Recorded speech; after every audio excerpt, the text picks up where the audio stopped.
大家好，我是小高姐，今天我們來做炸魚柳。買這種袋裝的冷凍魚柳，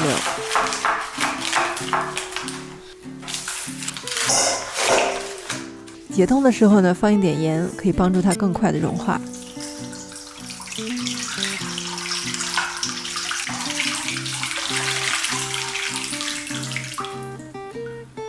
水倒掉，魚肉上有一點水分也不要緊。魚肉的中间呢有一條縫，先沿着縫一分為二，然後斜刀切出魚柳。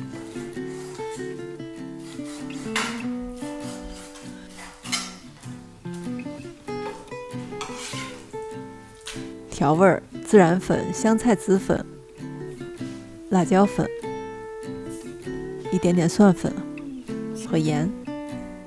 攪拌，醃一小會兒，或者放到冰箱裡隔夜也可以。來準備脆炸粉，用飯盒當容器，也可以多做一點，用不完的蓋子一蓋，下次可以繼續使用。這個是無麩質的版本，當然你用麵粉加澱粉也可以。現在給魚裹粉，2大勺白醋，2大勺乾粉，筷子隨便攪拌一下。醋跟小蘇打泡打粉一接觸就開始反應，可以感覺到有很多小的泡泡產生。先攪拌成這種面漿的狀態，然後用面漿來沾更多的粉。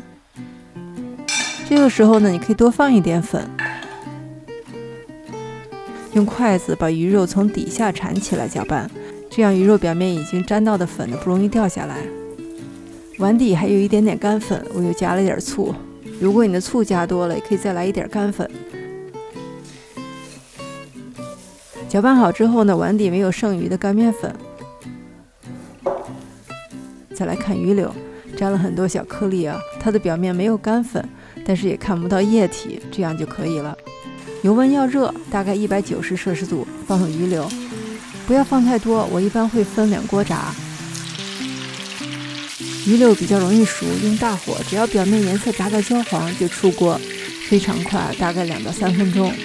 小蘇打和白醋這個配方炸出來的魚柳啊，表面是非常酥脆的，而且經過高溫炸制，白醋都被揮發，你是嘗不到一點酸味的。掰開看看裡面的魚肉，軟軟的、嫩嫩的，表面還能看到一點汁水。聚會的時候我經常做這個菜，每次都被問食譜，索性拍成視頻跟大家分享。謝謝大家收看，我是小高姐，我們下期再見。